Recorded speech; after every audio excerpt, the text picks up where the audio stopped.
almost good evening to everybody to this last plenary session of the 5th LAE here in Medellin. This session will deal with the issue of Latin American energy integration, and we have two quite distinguished speakers that will join us. That is Hugo Ventura. He is the chief of the Energy and Natural Resources Division of ELAC, that is the UN Division for Latin America and the Caribbean. He joined ELAC in 1991. From 1996 to 2009, he was Economic Affairs Officer of ELAC, and since 2010, he took the position as Chief of the Natural Resource and Energy Division of ELAC. He has a degree in electrical engineering from Universidad San Carlos de Guatemala, and also have graduate studies in Universidad de Anahuaco, Mexico, and University of Texas in Arlington. He has a wide experience on energy issues in Latin America, in Central America, and have made an extensive work on energy integration issues in the region. Okay, so for us it's a pleasure to have here Hugo Ventura as one of our speakers. And the second speaker that we have is Edmar Almeida. He's somebody that is very well known from all of us. He's a very old friend. He's a founder member of ELAEE, has been involved in all ELAEE meetings from the beginning, starting in 2008 in Brazil, then in Santiago, Buenos Aires, Montevideo, now here in Medellin, and also will be involved in following ELAEE meeting that will be announced.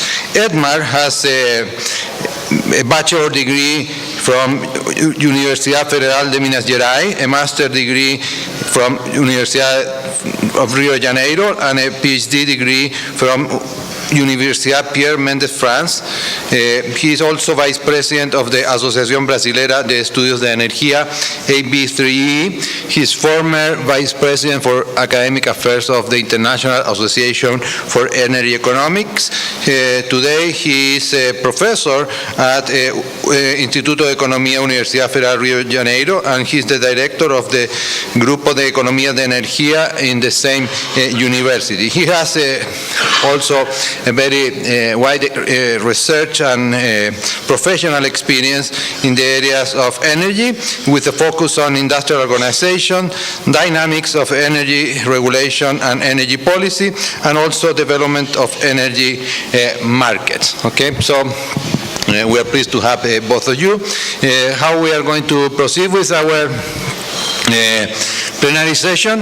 Well, I will make some few remarks to motivate a little bit the discussion. And after that, I will ask Edmar to make his presentation. He will have about 30 minutes for that. And after Edmar, we are going to have Victor Hugo to give his presentation on Latin American energy integration.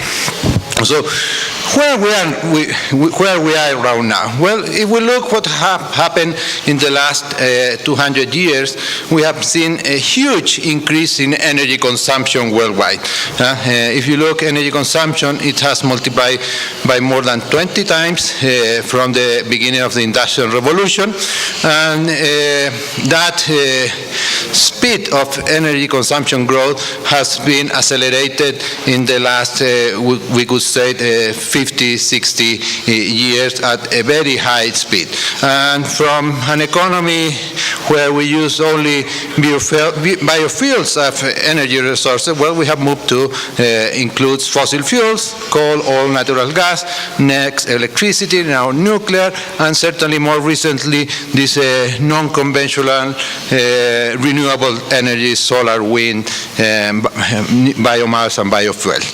And what have been the key drivers behind this big growth in energy consumption? Of course, the industrial revolution that was led by what we know today as developing countries, but also we have seen that energy consumptions have grown a lot because a huge increase in world population. If we go back to the early 50s, population in the world were a little bit more than 2 billion, and today we have more than 7 billion, and we are expecting that by 2040 we can go beyond 9 billion people. So there is a huge pressure from an increase in population, but also more recently we have an additional pressure that is a positive, a good news, that poverty level worldwide has been falling, and we have seen that from 1990 to 2010, a huge decline in the number of people that lives under the level of poverty have declined from 43% of world population to 20% in 2010. What about Latin America and the Caribbean region? Well, Latin America and the Caribbean region, we have today about 323 million. We expect 100 million more by 2030, but still we are a region where we have about 5.5% of the population without access to electricity, and about 13.6% of the population without access to modern cooking facility. So as we look where is moving the modern economy, where we are more, and certainly we will demand more energy. What are the projections in terms of energy consumption made, for example, by the international, by the Energy Information Administration? Well, they expect that by 2030, energy consumption on the world will increase by 40% with respect to what we have today. And that is amazing. It's a huge amount in the demand for energy. And that demand will come mostly from non-OECD countries. And they expect that in non-OECD countries, energy consumption will grow by about 63%, mostly from China and India, and then the other developing countries. What about Latin American region? Well, it's expected that energy consumption is projected to grow by more than 50% to 2030, and electricity consumption will grow by more than 80%. And if you look what that means, well, that means that in the case of electricity only, that will require about 20 gigawatts of new investment per year up to 2030 to fulfill only the new demand, without accounting what we have to do to replace old generation facility. And also there is an expectation for Latin America and the Caribbean region of a huge increase in the motorization rate that is projected to increase by 200% by 2020. Where we are? Well, this figure shows you per capita electricity consumption in the region. Compare on the right-hand side with per capita electricity consumption in European Union, OECD members, the United States, that goes far above the graph. And we believe, and we like, Latin American to continue through this growth path that we have seen in the last decade.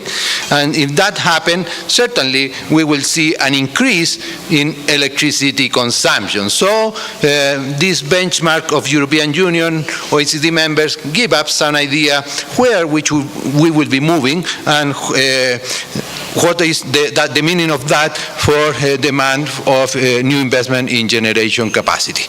What we have, well, Latin America is a very rich region in energy resources. We have about 21% of world proper reserve, 4% of natural gas, 1.56% of coal.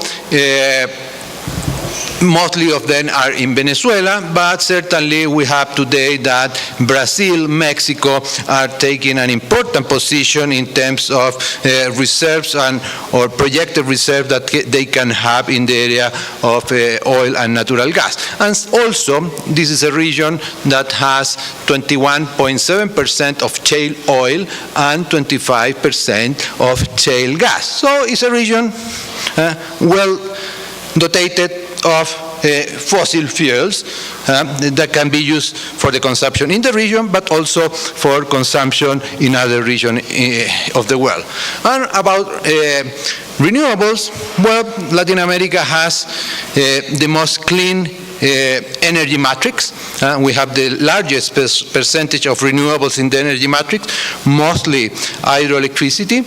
And there is a study was made by Inter-American Development Bank last year, I think, where they have estimated that Latin American region has about a renewable potential that can feed 22 times the projected demand that the region can have up to 2050. So there is huge potential in solar, wind, biomass, and all these new sources of renewables that we see, and of course hydroelectricity. In the region, we have only developed about 1/3 of the hydroelectrical potential that have in Latin American region. What's the vision that we have for the future? Well, first of all, close the gaps on universal access to energy services. Okay, so we are developing countries, but certainly we should move faster to provide energy services to all the people in Latin America, and we have the resources. So there's a big challenge, but I think Latin America can do it. And second, they unlock the great potential of energy resources to create wealth, promote economic and social development in a sustainable manner, contribute to fiscal balance, and also to meet energy needs of other regions. How important is energy? Well, I think it's a strategic issue for the region, and that can be understood, for example, by statements made by President Dilma Rousseff, where, for example, she has said that in the case of pre-salt, she sees it as our passport for the future, or former President Luis Ignacio Lula da Silva, he said that pre-salt is a second independence for Brazil, or more recently, President Enrique Peña Nieto has said that the country has the possibility of undertaking an energy reform able to transform and elevate the quality of life for all Mexicans. So energy is a big issue, it's a big concern, and it's a big source of wealth for Latin American and Caribbean region. So there is with this, there is a huge financial need in the region to develop the energy resources, for example, in the case of pre-salt, Mexico, and also to feed these 20 gigawatts per year that will be needed to satisfy electricity consumption. So where we are and what are the main regional challenges on an energy side are the questions that we have for our two distinguished speakers. So now I will invite Edmar to talk a little bit about energy integration and challenges in Latin America.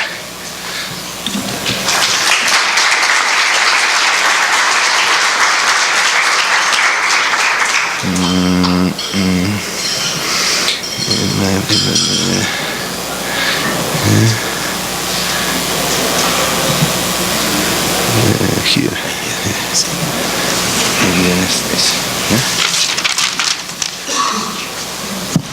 Thank you, Ricardo. I was there wondering which language I would speak today in this presentation, and I was thinking that either I would make everybody suffer with my English from Governador Valadares. It's a very famous type of English in Brazil, but not outside. Or I would make everybody to suffer with my my Portuñol. But I decided that if I speak Portuñol, at least the English speakers would have clean English to listen to. So I decided to speak in Espanol, Portuñol.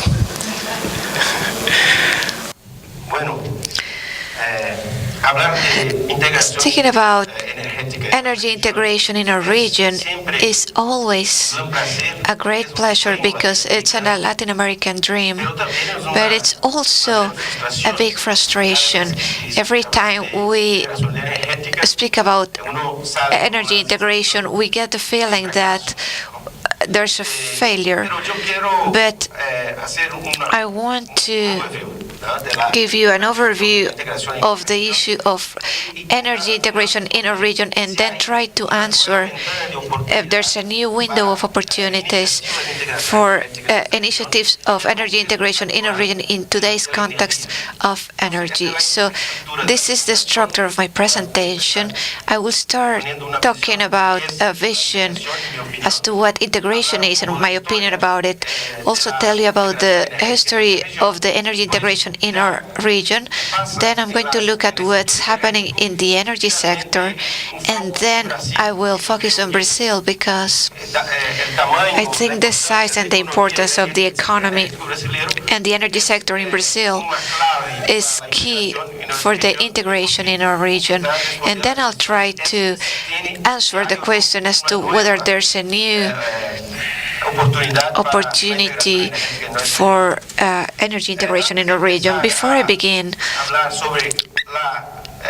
talking about integration in your region, it's important to keep in mind, to be clear, that energy integration is a process. It is a process where there is no shortcuts. We have to go through different phases, and we will start with a bilateral cooperation to give the ability to investments which will generate commerce, energy commerce between the different countries. So integration has to start with investment in binational generation, binational lines, gasoducts, and this investment is very complicated because it has to be based in cooperation agreements between the two countries to guarantee these investments, whether those are private or public investments. So cooperation, technical and economic cooperation, is very important to give viability to this integration in its initial phase. And in its mature phase, there's a lot to do between the initial phase, the mature phase. Integration is a market integration, and for this to happen, we have to have a big convergence of the institutional and regulatory frameworks, not only in the energy sector itself, but also the macroeconomical framework. And this is a very difficult road and long, and even Europe has not finished its journey. They started in the 50s and they have not stopped. So it's important to keep this in mind. In Latin America, we haven't moved after the initial phase. We started several times with the initial phase, and some other times this is frustrated. We go back to zero, and then we start over again. So we have difficulties starting this journey. So my presentation will try to clarify whether there's a new opportunity to start this journey, taking advantage of everything that has been done since the 60s when this dream started happening. It's also important to be clear about the fact that in Latin America, we don't need a political willingness. We have always had that. What we need is capacity to coordinate those energy policies. It's important to understand why we don't make progress in this coordination once the governments and the different governments have this desire. They always speak about integration. A big problem to coordinate the energy policies is the pendulum character of our policies in our region. Our region, the policies evolve from very liberal orientations to very nationalist or movements, and those policies are pendulars. The presentation by Agustin Castaño at the plenary about oil, he was very clear when he said that this pendulum works driven by the petroleum or oil industry, but it works in the other sectors too. So what's the problem with this pendulum? The problem is that it doesn't go, it doesn't move the same way in all countries at the same time. So at any point you will find a country that's in a wave of liberalism or liberalization, and then the other one is in another phase. And once the pendulum gets to there, the other country who are in a phase of energy liberalism. So the objectives of energy policies are very different at each point in time, and it makes it very difficult for this negotiation process to converge in the energy policies. In a region we had in the 90s and until 2000 we had a big wave of liberalism, and once again it was not at the same time. It was 10 years, but this wave started in Chile, then in Argentina, in Brazil. It came at the end of the 90s. So if Chile wanted to negotiate with Brazil in the beginning of the 90s, there would have been no way to do it, because at this point the government was not, or the policies were not moving in that same direction. Then we have the wave of energy nationalism. It started in Argentina in the beginning of 2000, but then it went to Bolivia. The same happened with Venezuela. And it finally got to Brazil by the end of the 2000s. Brazil always has a greater difficulty to move. It's a very large country, so everything takes longer. So what we see now is a new wave of pragmatism. I'm not brave enough to say liberalism. It's more about pragmatism because of the economic crisis, the effects of this crisis in our region, which is forcing many countries to concede more space to private investment once the state companies are undergoing a difficult situation. Safety of the energy safety is not guaranteed in many countries, so there's more pragmatism with the energy reform. In Mexico and Argentina, they are more open to open investment. Even countries who still have a nationalized energy policy, they do concessions to private investment, like Bolivia. Even Bolivia, with all the problems that they're going through, they have signed agreements with private companies in the oil sector to try to develop, for example, natural gas. And in Brazil, maybe it's about to get into a moment of a new wave of pragmatism in their policies.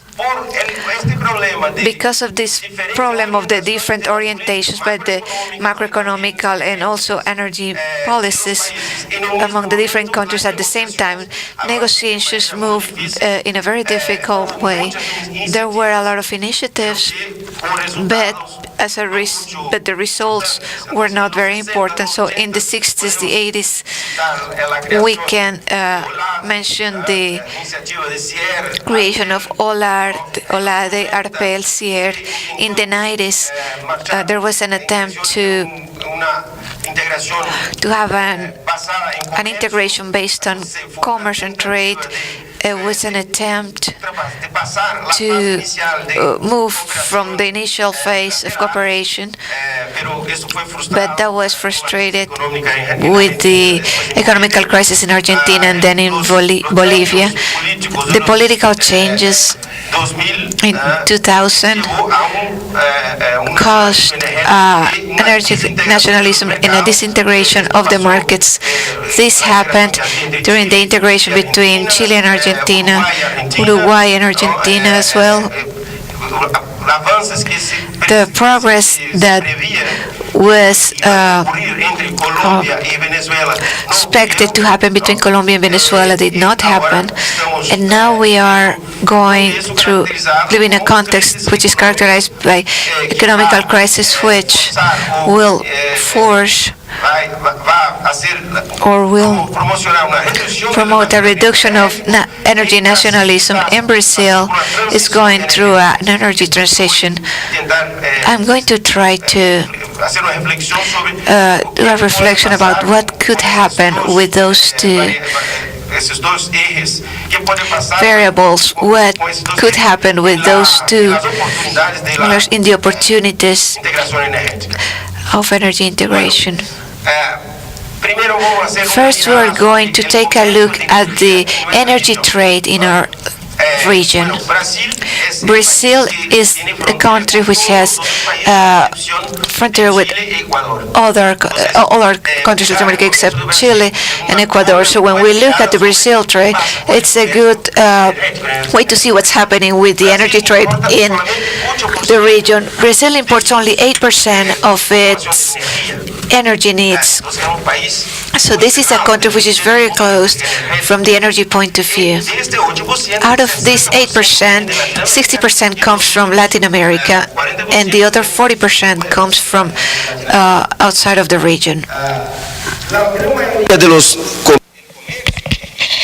Most of the commerce that exists is associated with binational hydroelectric generation, interconnections that exist between Brazil and its neighboring countries, but which are interconnections that don't operate on a market mechanism, but operate on spot trades negotiated every time, and gas import contract from Bolivia that goes until 2019. The region, there are large energy importers like Venezuela, but they sell their oil to outside to the international market. The same thing happens with Peru that exports outside the region.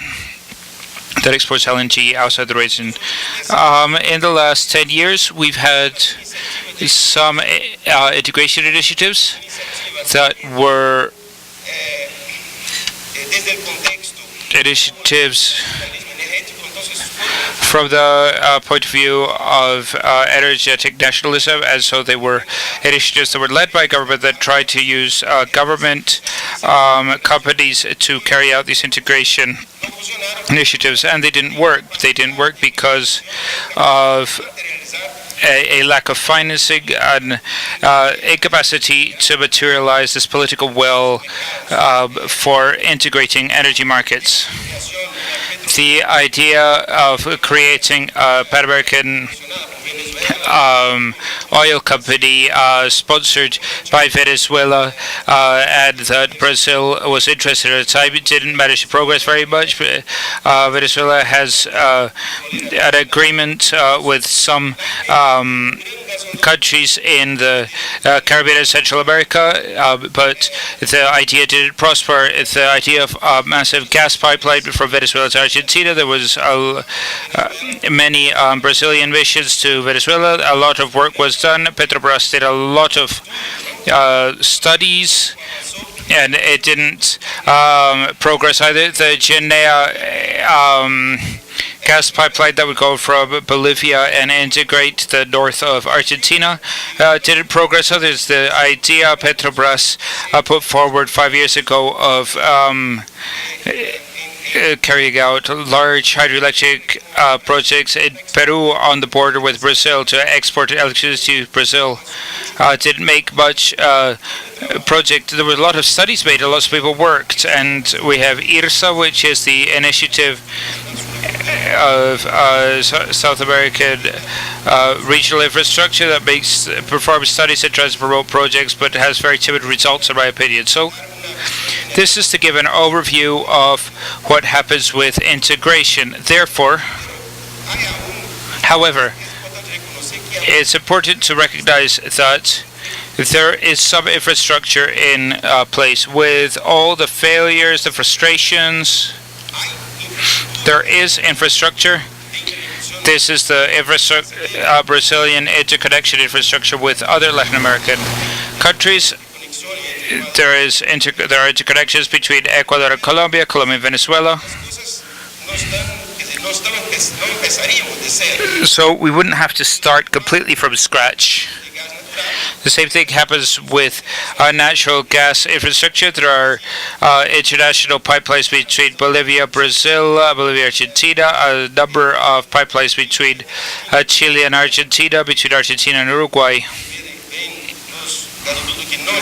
And you can see the pipelines that aren't working because of a lack of energy integration, gas pipelines between Colombia and Venezuela. We have an infrastructure that exists and part of it isn't being used. And it could be used for new integration initiatives. I want to just say that I want you to look a little bit about the current context. In my opinion, energy nationalism is going to go down in our region. And this can clearly be seen in the latest reforms that have been introduced in Argentina and Mexico. The debate in Brazil is to open spaces for promoting private investment. There's growing competition between countries to attract private investment, not just in the oil sector, and it is very clear in the oil sector, but also in the electrical sector, because many countries are now using the public auctions for contracting energy, and the companies that are participating in the Brazilian market are also interested in other markets, and so the opportunities for investment in the electrical sector are growing. And we have two types of countries in the region: those that are very nationalistic, which are Argentina, Ecuador, Bolivia, Venezuela, and others that are more open to private investment. There's a trend, but the pendulum isn't at the same location in all the countries in the region, which means that neither is there the possibility for great convergence at this time. This is to show that in the oil sector there's a great competition. Elder in his presentation showed more or less the same transparency, where we see that several countries are promoting auction rounds to attract foreign investment for oil production and production exploration, and also in renewable energy we have a lot of investment right now. So there's competition to attract more pragmatic trend in energy policies. And on the other hand, another important change driver for the sector is the role of Brazil. Brazil has 33% of the energy demand of entire Latin America, not just South America, 45% of the South American demand. So it's half of the South American market, and it trades with 6 of its 10 neighbors in energy. Petrobras had an internationalization strategy within the region. Brazil to date had an importer role in this scenario, but with the potential of oil and gas, is going to start being an exporter. This is the data that ANP has regarding signed contracts for the development of oil basins, and there's the possibility of producing 4 million barrels per day until 2020. So there's as well as natural gas, and this radically changes Brazil's energy perspectives. Okay, with these two factors, I wanted to close my presentation making a reflection on whether there is or not a window of opportunity. In my opinion, there is.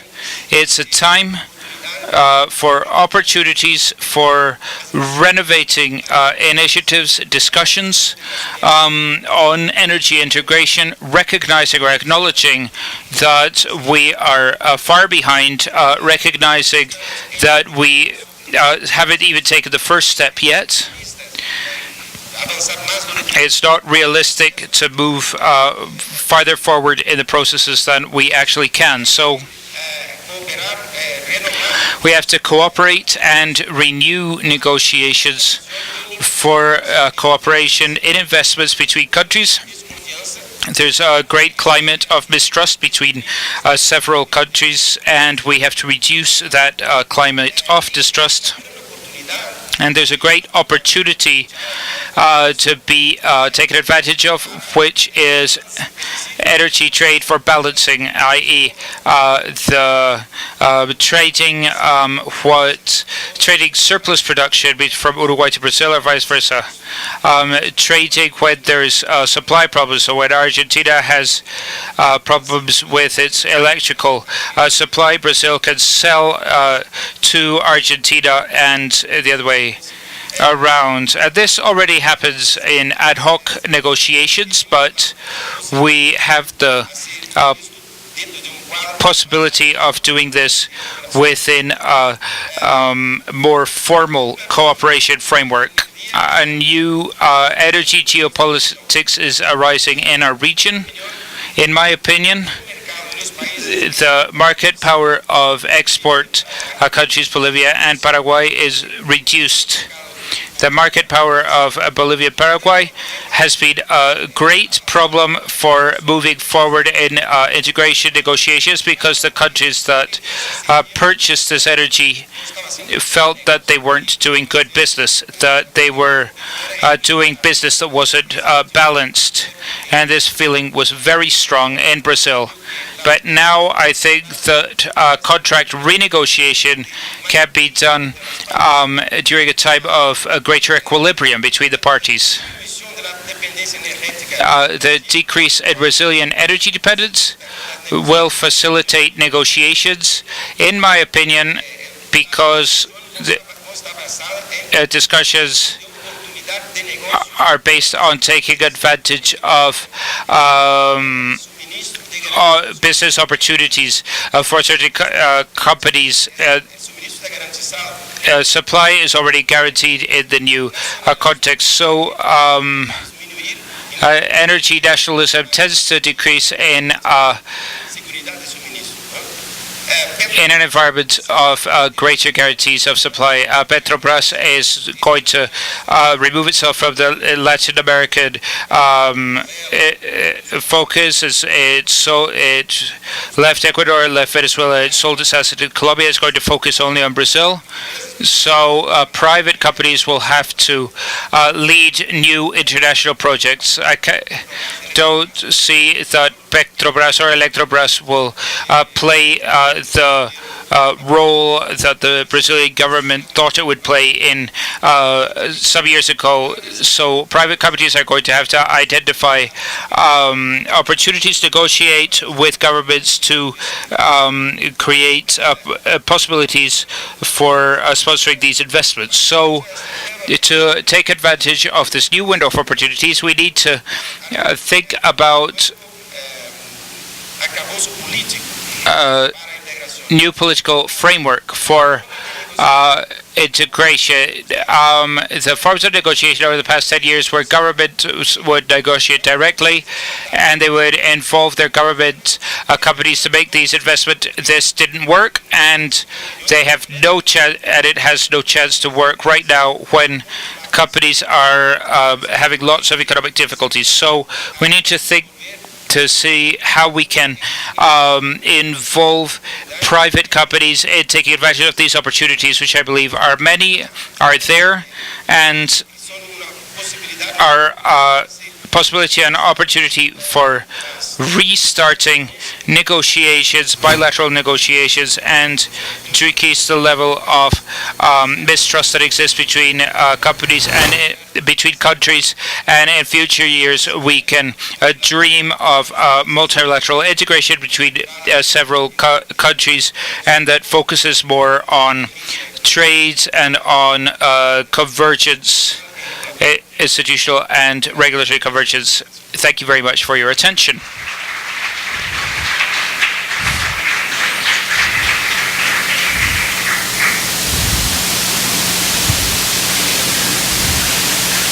Well, we thank Edmar for his excellent presentation. Latin American Challenge of Energy Integration. Now we invite Hugo to give his presentation.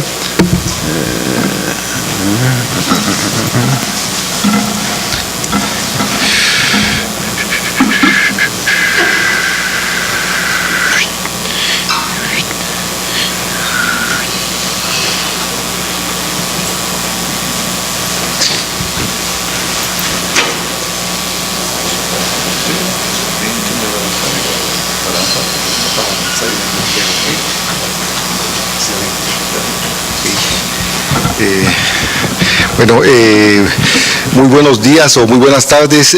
Primero un agradecimiento a los organizadores. Good afternoon. I'd like to thank the organizers of this conference and for inviting ECLAC, and it's a great honor to be here with so many distinguished personalities. I'm going to talk about energy integration in Latin America, challenges and progress and main challenges. Obviously, the time I have also considering the equilibrium and the excellent presentations that have come before in the different concurrent meetings on the topic of gas and electricity energy integration, where it's touched on Latin America.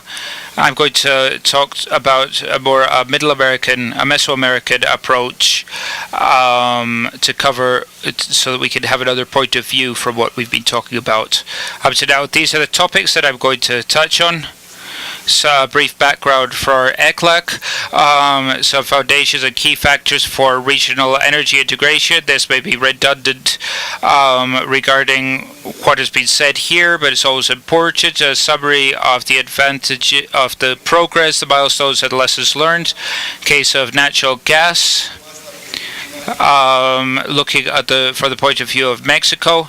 Then we'll look at energy reforms in Mexico and its impact on the continent, on the Latin American level, and especially on Central American level.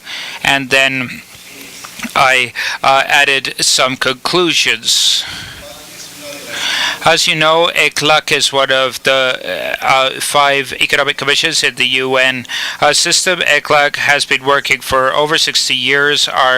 We are located mainly in Santiago de Chile. We have 2 regional offices, one for the Caribbean and Puerto Spain, and one for Central America, Mexico, Dominican Republic, Haiti, and Cuba.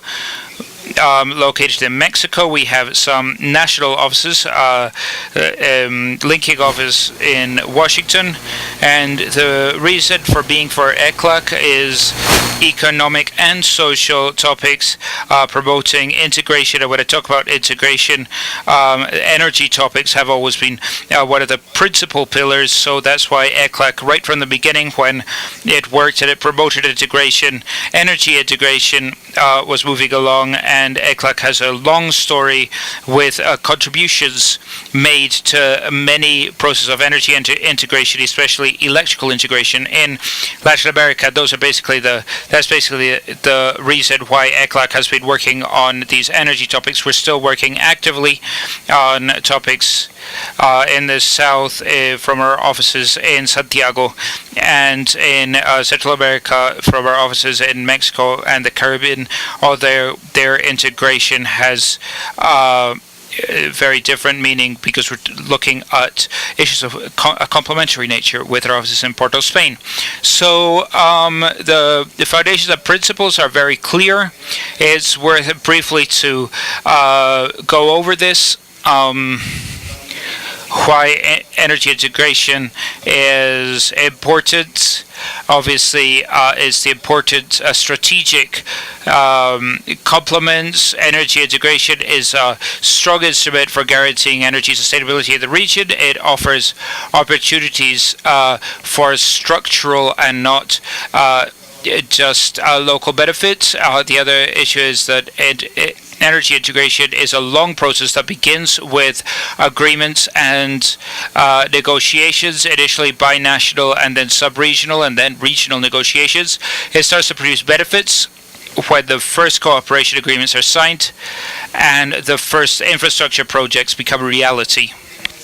The other topic is that the greatest scope and certainties occur when take place when they occur under an umbrella of larger agreements that include economic integration and political and social integration.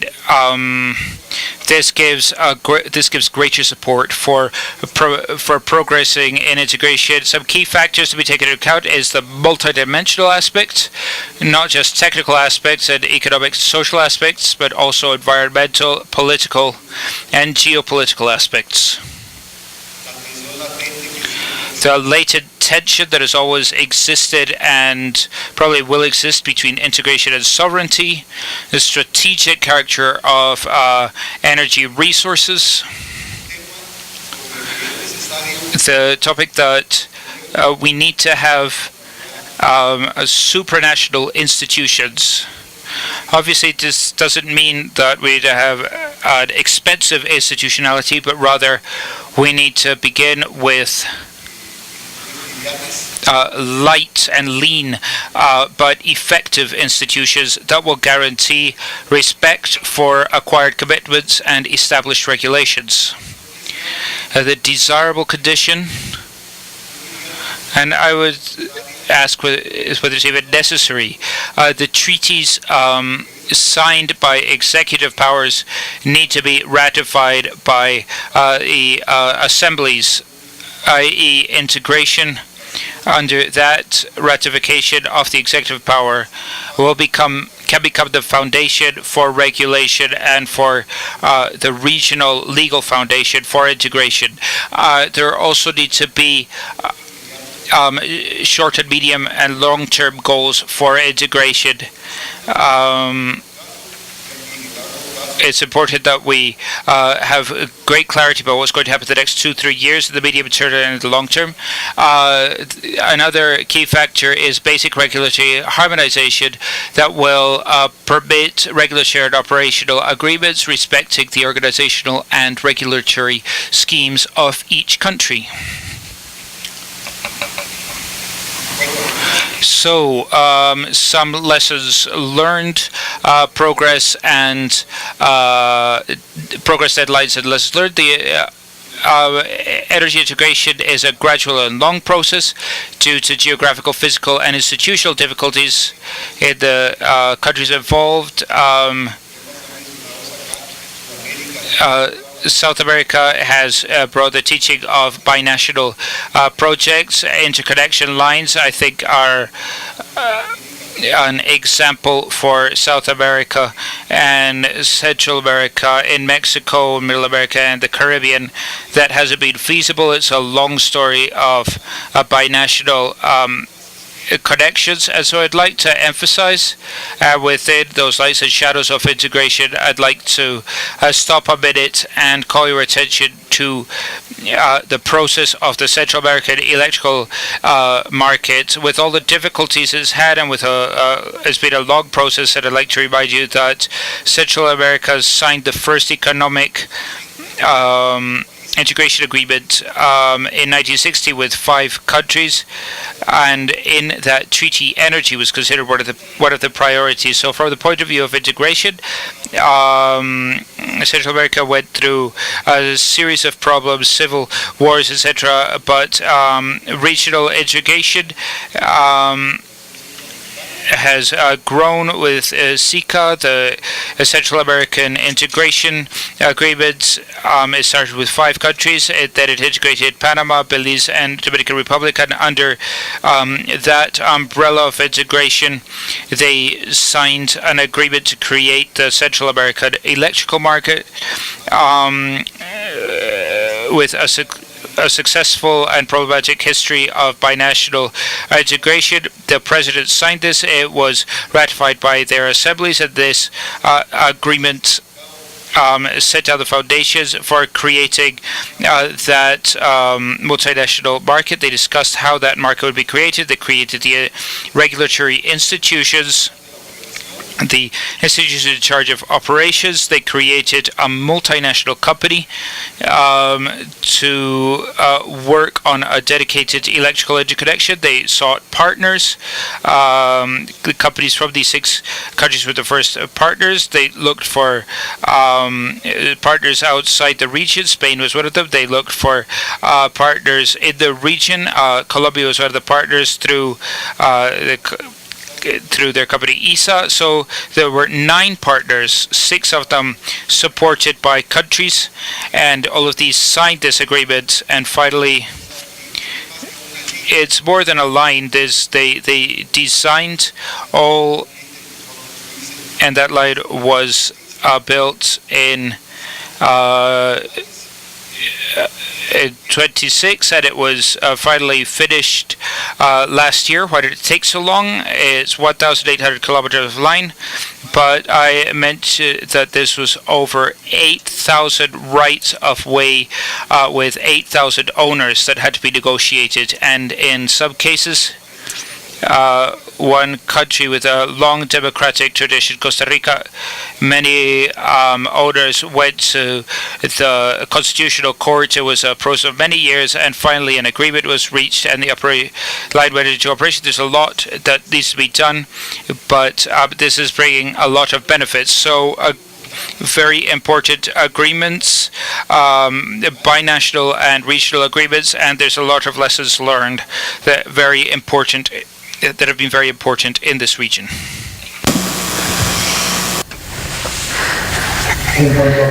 As for cooperation, I believe it's interesting what has been mentioned here, and I complimented the petroleum cooperation, and we should see this topic as an important element to create trust. This agreement of all cooperation was signed by Venezuela and Mexico, the 2 leaders in petroleum in 1980. In the 80s, to help the exporters, the small exporters of oil in the Caribbean in the 80s and 90s. It was valid for almost 30 years, and then the geopolitical issue came along, and they say at the end of the 90s, Venezuela came and decided to adopt their own agreement, and then Metrocaribe came with other interesting propositions under an ALBA system. I'm not going to detail on this, but obviously, it generated some difficult situations, and Mexico created another type of cooperation, initially called Plan Puebla-Panama, and then it evolved into what is called Mesoamerican Energy Integration Program, and is what is today known as the Mesoamerican Project, or the Mesoamerican Integration and Development Project, with 8 development axes: human, climate change. One of them is the energy axis. There are other interesting initiatives driven by the United States, which have probably given results which were not the expected ones, but one is the Energy and Climate Partnership of the Americas. The other one is Connecting the Americas, and both of them are related with that continental regional organism, which is the OA. And I mentioned them here because they have been a link or a connection to move a little bit the topic of natural gas, and somehow now that's a topic that has been very much discussed in the diversification of energy in Caribbean. Let's Central America, given the possibility for the expansion of natural gas. Natural gas, the figures are South America or Mexico. I think these two topics have been very thoroughly discussed. In terms of Mexico, the interesting issue is that natural gas was seen as a resource which was not very, it was, as you know, the first revolution of natural gas, which started in the 80s and the 90s. And the interesting thing is Mexico signed a free trade agreement with Canada and the United States, known as NAFTA or CAFTA, in 1994, and that treaty, electricity and petroleum were excluded from the energy almost, but natural gas was included. So this was the first wave of natural gas in Mexico, or a vast gasification, where there were a lot of combined cycles in the 90s in Mexico. It's an interesting topic that we should keep in mind. The initial production was growing and then it was declining.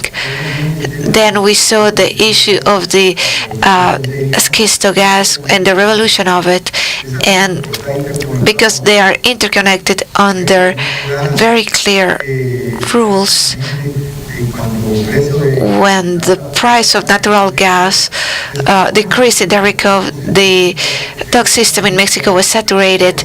Obviously, there were winners. The Mexican industry was obviously winning because they were winning natural gas, and they were asking to increase the capacity of the docks for their industrial processes, and also to start generating energy and become a part of the electrical market.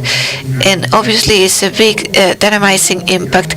And then the big impact that comes afterwards, which is the energy reform in Mexico, which was approved. It's still under discussion, a couple of points of secondary legislation.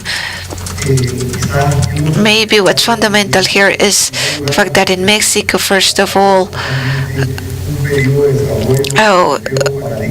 some paradigms were broken after the end of a particular period. The Constitution, which seems for many people to be modified, but 3 articles were modified in the Constitution.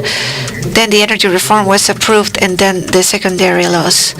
And these are the principles, and I'm going to detail on this one. In the case of the energy reform in Mexico, I want to speak about this because this is the second power in Latin America, and also in terms of energy because of its reserves. So there are 6 main principles. One, hydrocarbons in the soil are owned by the nation. That's still valid.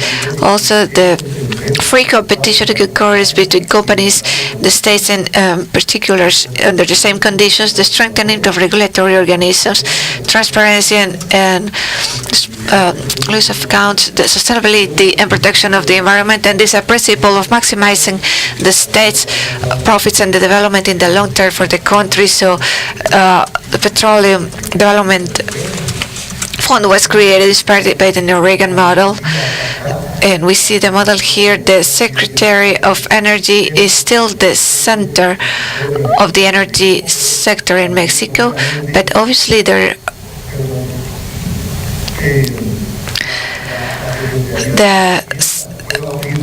Secretary is still playing an important role. The Economic Secretary is still playing an important role. The Hydrocarbons Commission, which already existed, but they're taking new attributions, and also the Regulatory Commission of Energy, who oversees gas and electricity affairs. Also the National Industrial Protection Agency and Environmental Protection protection. I think it's similar to the EPA in the United States, and a Council of Coordination of the Energy sector is created. The two large companies who occupy important positions, the Federal Commission and Pemex, become part of a new regime of productive companies of the states. Now the natural gas markets and electricity markets are created. The natural gas market is a version under the control of a new institution called the Senagas, and for the electrical market under the SENACE, which was decentralized from the Federal Commission as a semi-autonomous institution in the context of energy in Mexico.